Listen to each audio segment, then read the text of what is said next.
ঝালমুড়ি বা মুড়ি মাখা, যেটা আমরা কম বেশি সবাই পছন্দ করি। রাস্তার পাশে যখন এই ঝালমুড়ির দোকান দেখি তখন যেন লোভ সামলানো যায় না।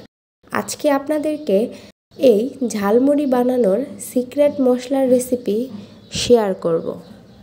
এর জন্য প্রথমেই আমি 2 চা চামচ পরিমাণ হলুদ সরিষা ও লাল সরিষা নিয়ে নিলাম। এগুলোকে পানি দিয়ে 30 মিনিটের মতো ভিজিয়ে রাখব। আমার দেখানো এই মশলাগুলো ব্যবহার করলে ঝালমুড়ি খেতে অনেক সুস্বাদু হবে। এখানে আমি 20 থেকে 22টি সাদা এলাচ, 12 থেকে 13টি লবঙ্গ, 1 টেবিল চামচ পরিমাণ পাঁচফোড়ন, সামান্য পরিমাণ জয়ফল, জয়ত্রী, একটি কালো এলাচ, 5 থেকে 7টি দারুচিনি ও 3টি তেজপাতা নিয়ে নিয়েছি।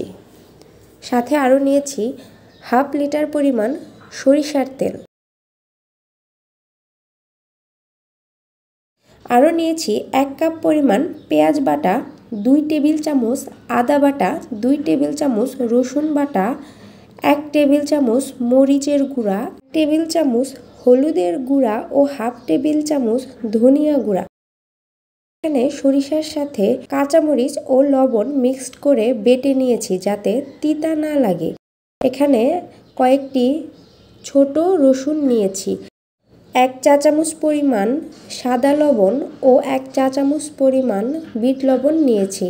এখন এই মশলাগুলোকে মিডিয়াম হিটে ভালো করে মুচমুচে করে ভেজে নেব। এই তো দেখতে পাচ্ছেন এগুলো ভাজা হয়ে গেছে। এখন এগুলোকে পাটায় পিষে নিতে পারেন অথবা ব্লেন্ড করে নিতে পারেন। এখন আরও একটি প্যানে সরিষার তেল দিয়ে দিলাম। আস্তে আস্তে পেঁয়াজ, রসুন, আদা, মরিচ, হলুদ ও ধনিয়া গুঁড়ো দিয়ে দিলাম। আরও দিয়ে দিলাম ওই ভাজা মশলাগুলো। আমি এগুলোকে শিলপাটায় বেটে নিয়েছি। এখন এগুলোকে ভালোভাবে তেলের সাথে মিক্সড করে মিডিয়াম হিটে জাল করতে হবে। মশলাগুলো যাতে কড়াইয়ের গায়ে লেগে না যায় এর জন্য প্রায় 2.5 কাপ পরিমাণ পানি দিয়ে দিলাম। মিডিয়াম হিটে প্রায় 25 থেকে 30 মিনিটের মতো এগুলোকে রান্না করে নিব। তবে মাঝে মাঝে এগুলোকে নেড়ে দিতে হবে যাতে কড়াইয়ের গায়ে লেগে না যায়।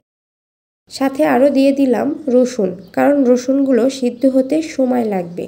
আর এখানে আমি সাদা লবণ ব্যবহার করছি, বিট লবণ একটু পরে ব্যবহার করব।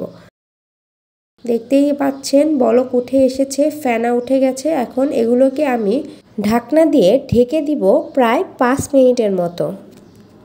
এগুলো প্রায় সিদ্ধ হয়ে গেছে। কালারটা কত সুন্দর এসেছে।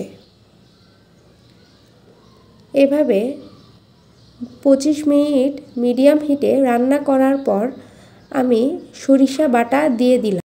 সরিষা বাটা লাস্ট পর্যায়ে দিতে হবে, আগে দেওয়া যাবে না। এখন এগুলো ভালোভাবে মিক্সড করে নিব। আরও 5 মিনিটের মতো জাল করে নিলাম।